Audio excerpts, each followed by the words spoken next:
They say money reveals character, but anyone who has sat in a hospital waiting room long enough knows the truth. It is suffering that peels a person down to their bones. And what was left of Marcus Ellison after the accident was nothing short of the most honest version of a man the world had never been allowed to see. Before the accident, Marcus Ellison was the kind of man whose name carried weight the moment it entered a room. 52 years old, founder of Ellison Capital Group, a black investment firm he had built from the ground up with nothing but a law degree from Howard University, a borrowed desk in his cousin's apartment in Atlanta, and a stubbornness that bordered on the supernatural. His firm now managed over $3 billion in assets. He had offices in Atlanta, Chicago, and Dubai. When in November, a semi-truck ran a red light on a 285 and changed everything in the space of 2 seconds. Marcus survived, but the accident left him with a spinal cord injury at the T6 level, meaning he had full use of his arms, his hands, his mind. But from the chest down, he was paralyzed. He would never walk again. The world at first was very sympathetic. His story made the news. His employees wore ribbons. His church prayed for him 3 Sundays in a row. And his wife, Vanessa Ellison, formerly Vanessa Beaumont, daughter of a moderately successful real estate developer from Buckhead, appeared on every arm and in every press photo as the devoted, grieving, so beautiful partner standing beside her fallen husband. Vanessa was 44 years old and looked, as people in Atlanta like to say, like she had been assembled by a committee of men who had nothing better to do. Tall, copper-skinned, with natural hair, she kept styled by a woman who charged more per session than most people paid in monthly rent. She wore her grief well in public. She wore it like she wore everything else, like an accessory that completed the outfit. Behind closed doors, it was a different story entirely. The Ellison estate sat on 4 acres in Sandy Springs, Georgia. A white modernist marvel with floor-to-ceiling windows, a pool that wrapped around the east wing, and a staff of 5.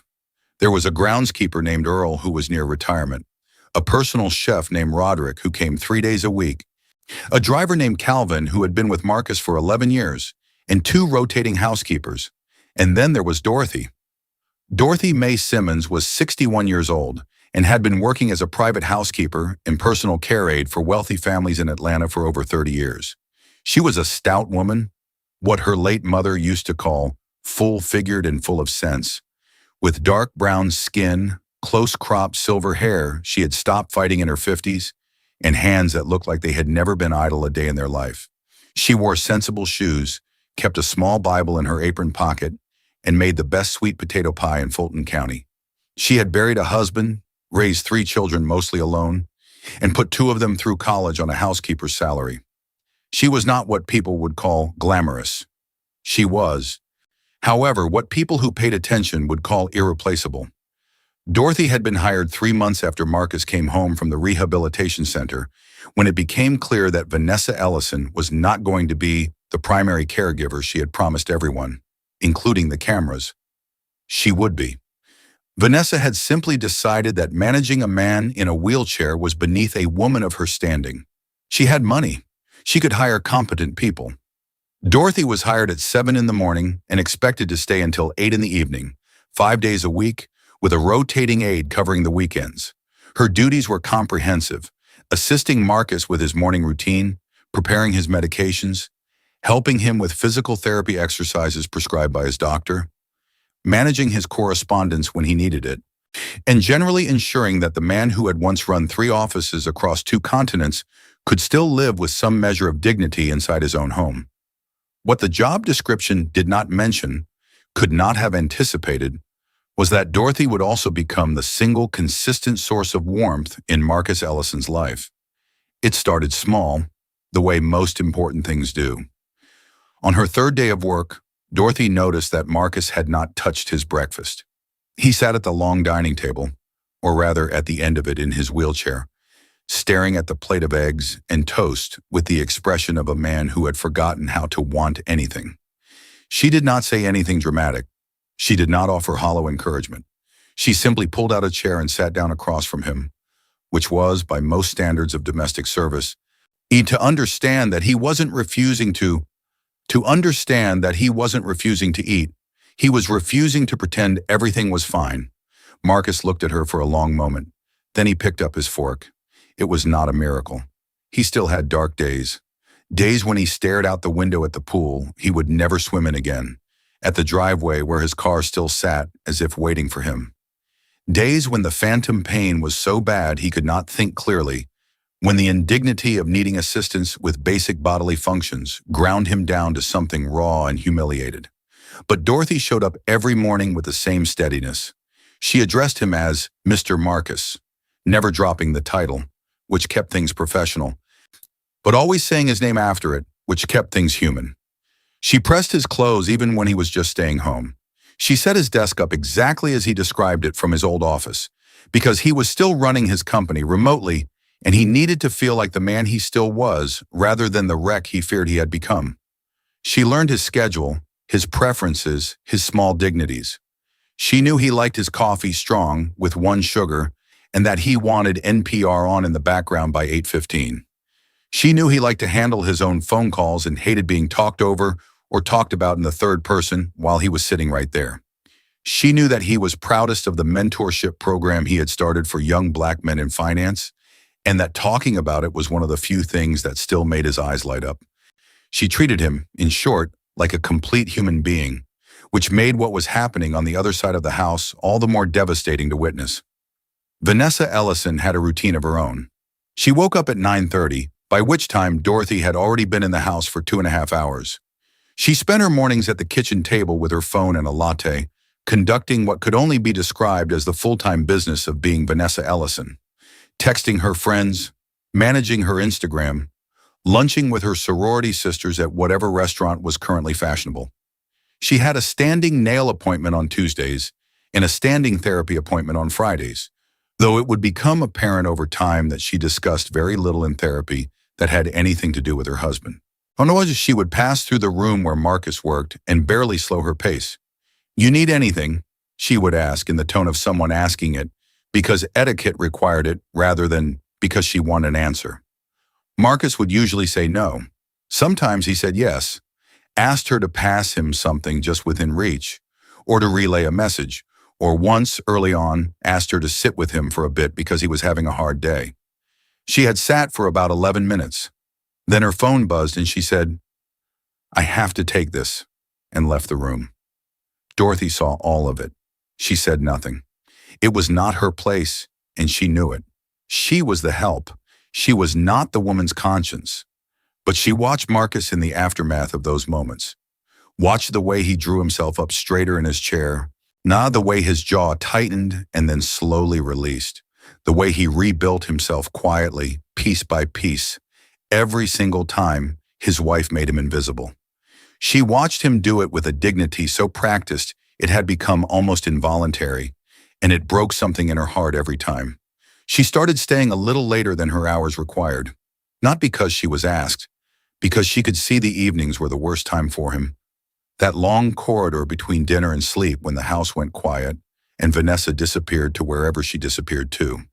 And Marcus sat alone with whatever thoughts a man of that intelligence and that grief generates when there is nothing left to distract him.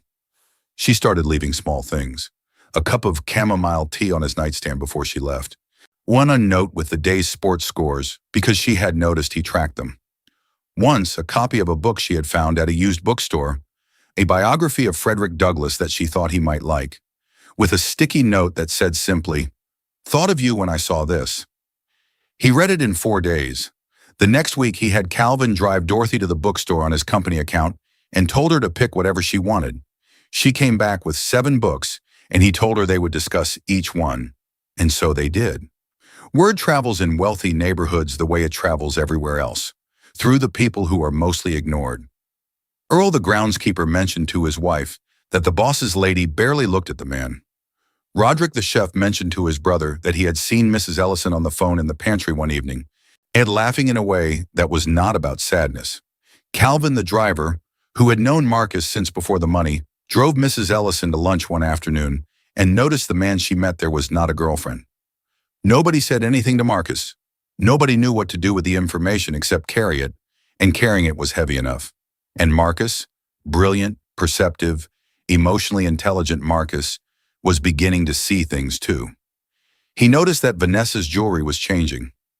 New pieces, expensive ones, that he had not bought. He noticed that she spent 3 nights 1 week at her mother's, even though her mother was in perfectly good health and had previously never required that level of devoted attention. He noticed that she had not touched him, not in any meaningful way, since he had come home from rehab. And not that he demanded anything. He understood that his life had changed. He understood the adjustment was significant. He tried to be generous with his assessments of his wife because he had loved her, genuinely loved her, or at least the idea of her, for 9 years, and love has a long half-life even when its host body is compromised. But there is a difference between a wife who is struggling to adapt and a wife who has already, in every way that matters, moved on. And Marcus Ellison, paralyzed or not, was still the sharpest man in every room he entered. He was beginning to understand which one he had. It was Dorothy who witnessed the moment things cracked open completely. It was a Thursday evening in March, 6 months after Dorothy had started working in the house. Well, she was later than usual. She had stayed to help Marcus with a conference call that had run long, managing the video setup in his notes while he talked figures with executives in Chicago. When the call ended and she began packing up her things, she heard voices from the direction of the main hallway. Vanessa was on the phone. She had not heard Dorothy still in the study. "I don't care, Devin. I'm telling you. He's never getting better. The doctors said there's no recovery from this kind of damage. I looked it up." A pause. "I know what I said. I also know what this life looks like now. I didn't sign up for a nursing home." Another pause and then a laugh. Light and careless as a woman who is not aware that sound travels in a house with marble floors. Prenup says 5 years or medical incapacity. Guess which one we're about to use? Dorothy stood very still. She heard Vanessa's heels click down the hallway. A door closed. She stood there in the quiet of the study, with the weight of what she had just heard settling over her like something physical. Then she looked at the desk where Marcus's call notes were still spread out. Pages of figures and projections in his careful handwriting. A man running a $3 billion empire from a wheelchair in his own home, while his wife planned her exit on the phone 10 feet away. She sat back down in her chair, and she started to think. Drop where you're watching from in the comments below. We have readers from all over the world, and we love seeing your cities. And if you haven't subscribed yet, please do. Stories like this one are why we do what we do. And we don't want you to miss what comes next. Dorothy Simmons had lived long enough to know there was a difference between minding your business and being complicit in someone's destruction. She had stayed quiet through difficult situations before. A previous employer whose son was clearly using. A family whose arguments she heard through walls but was never asked about. She had learned to hold her tongue because it was the professional thing, the safe thing, the way a woman in her position survived in other people's houses. But she had also buried her husband. She knew what a person looked like when they were being slowly disappeared. She did not go to Marcus directly. She was too careful for that and too wise. She was a housekeeper. She had no legal standing in this situation, no proof beyond what she had overheard, wearing no role that entitled her to intervene in the marriage of a billionaire. If she went to him with what she had heard, she risked being accused of eavesdropping, of overstepping, of stirring trouble in a household where she was merely employed. Vanessa would have her fired before noon, and fired without a reference in her line of work was close to finished. She had to be smarter than that, so she started to pay attention in a different way. She had always been observant. It was the core competency of her profession, the ability to move through a household invisibly while seeing everything. Now she began cataloging the new jewelry, the extended absences, the financial documents that had begun appearing in Vanessa's home office, which Dorothy cleaned every Thursday. Documents she did not touch, did not remove, but studied with the methodical precision of a woman who had spent 30 years learning to read between the lines of wealthy people's lives. She noticed that Vanessa had been consulting a divorce attorney. She recognized the firm name on one of the letterheads, Hartley and Price, because they had represented another family she had worked for years ago. She noticed that Vanessa had begun moving personal items, artwork, jewelry, things that had belonged to her before the marriage, to her mother's house, the way a person quietly inventories their losses before a storm.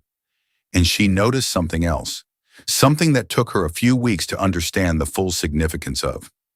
Vanessa had stopped attending Marcus's medical appointments, not gradually, suddenly, around the same time that the calls to Devon had increased, or around the same time that the documents from Hartley and Price had begun appearing, as if, Dorothy thought, a decision had been made, as if maintenance of the appearance of the devoted wife had become unnecessary overhead.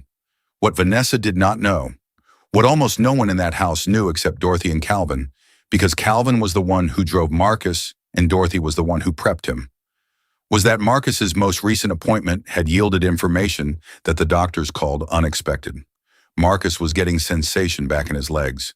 Not movement, not yet, but sensation. The faintest, inconsistent flickers of feeling that his physical therapist and his neurologist were cautiously calling a sign that his injury, while severe, might be classified as incomplete rather than complete. Weren't that there were pathways that had not fully closed, that with intensive therapy, with time, with the right support, there was a possibility, not a certainty, but a real, medically substantiated possibility, that Marcus Ellison might regain some function. Marcus had not told Vanessa. He had not told anyone except his medical team.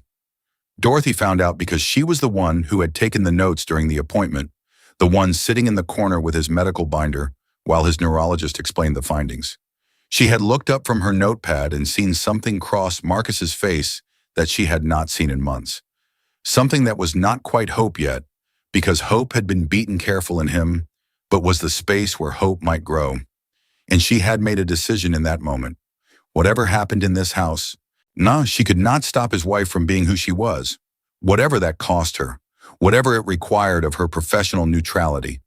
She could not stop his wife from being who she was, but she could make sure that the man in that wheelchair had every reason to keep fighting. She started with the therapy.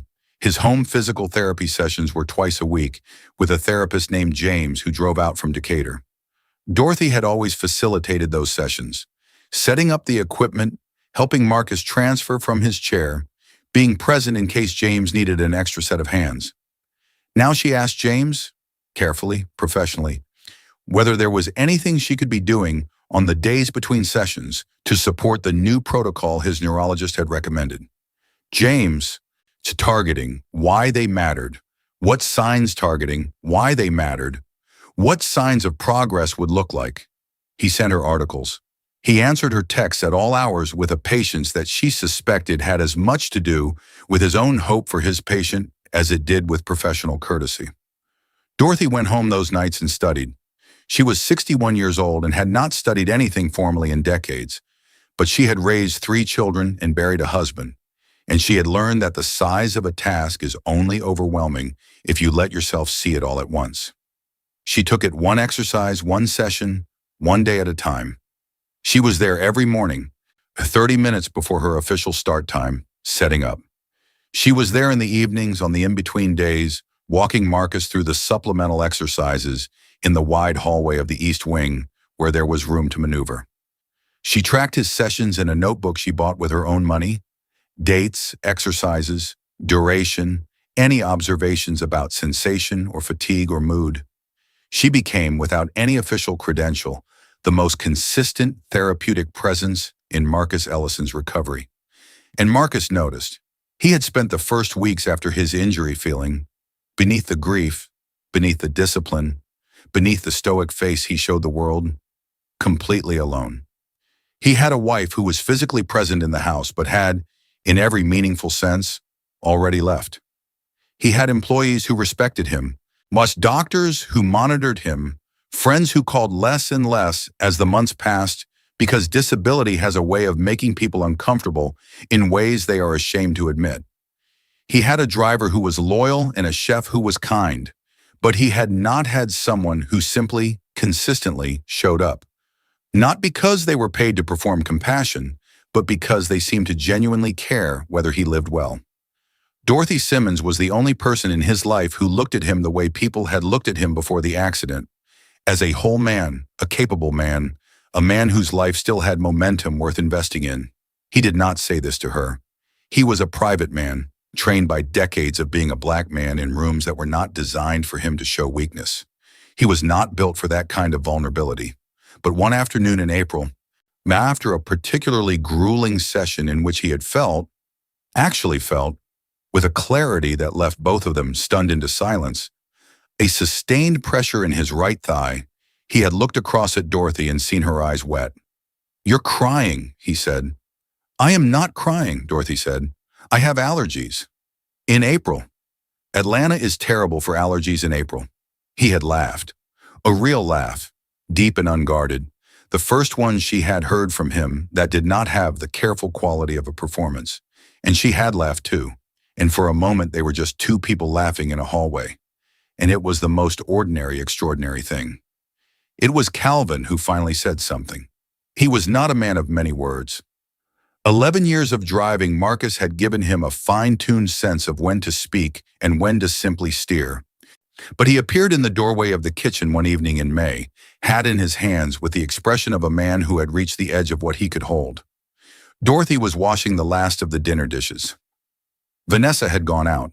Calvin told her what he knew about Devon. He told her the dates, the restaurants, the way Vanessa had begun leaving her phone face down when she was in the car with Calvin now, as if she'd become aware that she had overestimated how invisible the help was. Dorothy listened without interrupting. When he finished, she dried her hands on the dish towel and said, "How long have you been carrying that?" "Long enough," Calvin said. "I don't know what to do with it." Dorothy was quiet for a moment. Then she said, "Marcus Ellison didn't build what he built by being the kind of man who can't handle the truth. What he can't handle is being treated like he can't handle it. There's a difference." Calvin nodded slowly. "You drive him to his attorney on Friday," Dorothy said. "He didn't ask me to." "He will," she said. "He's almost there." She was right. Marcus had been doing his own catalog. In the weeks that followed April, as the physical sensations grew more consistent and his hope became less cautious, something else had been hardening in him, a clarity, the kind that comes when grief has finally finished its longest phase and a man picks up the pieces of himself and begins to take accurate stock.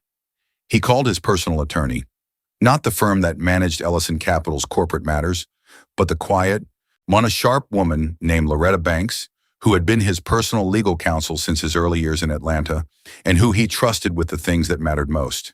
He had Loretta run a full asset review. He had her look into the prenuptial agreement. He had a conversation with a private investigator whose firm Loretta recommended.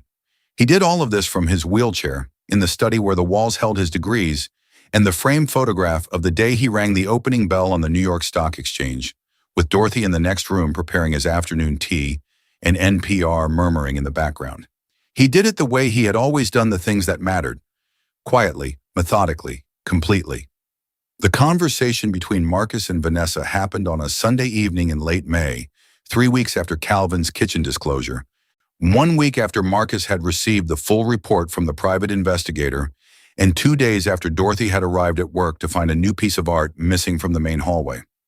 Dorothy was not present for the conversation. She had gone home at her regular time, leaving Marcus's evening tea and the book they were currently discussing open on his side table. But she heard about it the next morning from Calvin, who had been in the house when it happened and had heard enough through the study door to give her the outline. Marcus had laid everything on the table: the report, the timeline, the Hartley and Price documents he had, through his own resources, been able to review.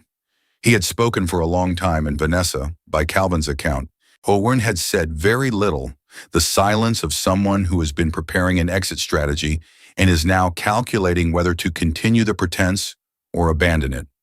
She abandoned it. What she said in the end was almost worse than the infidelity or the planning.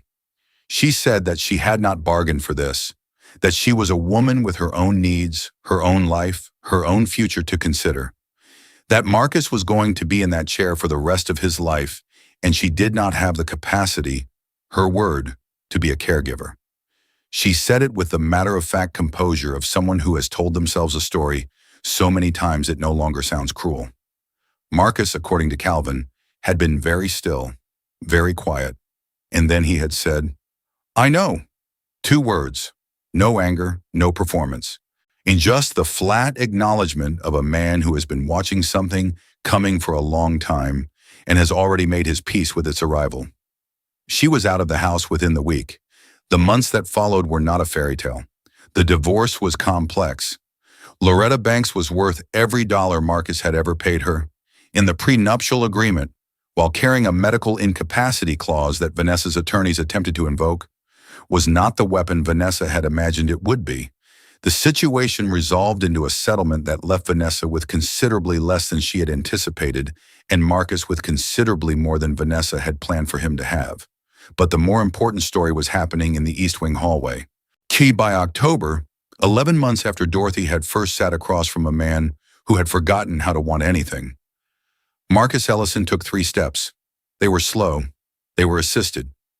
James, the physical therapist, was on his left, Dorothy on his right, both of them holding him in a way that made the effort his but the safety shared. He stood from the chair, redistributed his weight with the careful calculation of a man who had been practicing this in his mind for months, and he walked 3 steps to the window that looked out over the pool. He stood there for a moment, looking out, hands gripping the parallel bar they had installed. Then he turned, carefully, deliberately, and looked at Dorothy. She was crying.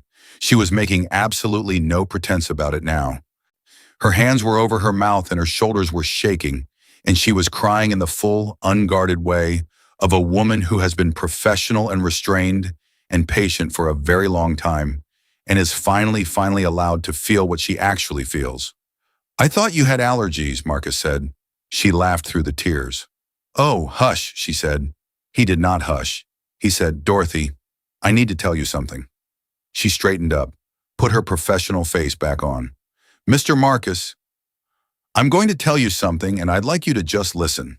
He shifted his weight, steadied himself against the bar, and looked at her with that directness she had come to know as the realest version of him. "I don't know what the next year looks like. I don't know how far this recovery goes. But I know that every step I've taken, today and every day before today, I have taken because you showed up. Every single morning, with your notebooks and your tea and your books and your stubbornness, you treated me like a man when the people who were supposed to love me treated me like an inconvenience. That's not something I will ever forget, and I'm not built for debts I don't repay." Dorothy opened her mouth. "I'm not finished," he said, with the ghost of his old boardroom authority. She closed her mouth. He told her about the trust account he had established in her name 3 months ago, when it had become clear to him what kind of person she was and what she had given to his survival. He told her about the endowment he was creating in the name of her late husband, a scholarship fund for students entering healthcare or social work programs at HBCUs, because Dorothy had mentioned once, in passing, that her husband had always wanted to be a nurse but had never had the opportunity. He told her that her oldest grandchild's college tuition was paid for, and the 2 younger ones would be when they got there. Dorothy sat down on the floor. Not intentionally. Her legs simply gave out under the weight of it. "You can't do that," she said. "It's done," Marcus said. "Marcus, Mr. Marcus," he corrected, and now he was smiling, that full, unguarded smile that had become more common in recent months, and she was crying and laughing at the same time. Out sitting on the floor of the East Wing hallway, while the man she had refused to give up on stood at the window looking like himself again. He walked into his next board meeting on a cane, 8 months after those first 3 steps. The room went quiet when he came in, not the careful quiet of people managing their reaction to a wheelchair, the actual stunned quiet of people who had not expected this. He took his seat at the head of the table. His seat, the one that had been kept for him even through the months of remote management, and he set the cane against the table and looked around the room. "Let's get to work," he said. They got to work. Vanessa Ellison, Vanessa Beaumont, as she had legally reverted, moved to Miami, where Devon lasted another 8 months before he did not. She appeared occasionally on social media with the carefully curated aesthetic of a woman reinventing herself, and the comments were full of people who did not know the full story. She was not a villain in a comic book. She was something more complicated and less satisfying. A woman who had let her fear of difficulty become an excuse for cruelty, and who would carry that in ways she might not fully understand for a long time. The world has a way of delivering its lessons quietly, without announcement. She would receive hers.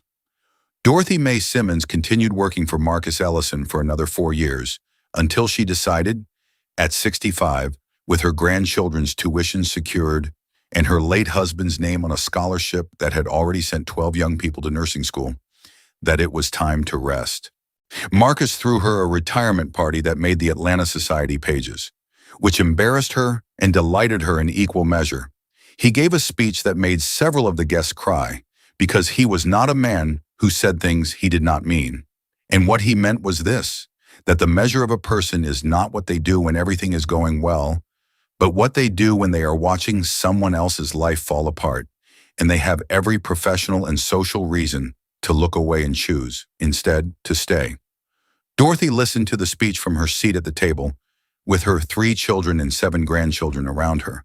And when it was over, she leaned over to her eldest daughter and said quietly, "I was just doing my job." Her daughter looked at her with 31 years of knowing her mother in her eyes and said, "No, Mama. Well, you were being yourself. That's different." The moral of this story, if you are looking for one, and most of us are, is not simply that kindness is rewarded, though sometimes it is. It is not simply that bad behavior catches up with people, though sometimes it does. It is something quieter and more durable than either of those. It is this, that dignity is not a function of what a person can do or what they own or whether they can walk across a room. Dignity is what remains when everything else has been taken away, and it is best preserved not by the people who share a last name with you, but by the people who show up, consistently, quietly, without fanfare, and refuse to let you forget that you are still fully human. Marcus Ellison had the wealth to buy anything. What he could not buy was Dorothy Simmons. She was not for sale. Whom would love to know? Drop your city and would love to know. Drop your city and country in the comments below. We have readers from Lagos to London, from Atlanta to Auckland, and every location reminds us why these stories matter. And if you haven't subscribed yet, please do it now. We release new stories every week, and this community is one of the best things on the internet. Don't miss the next one.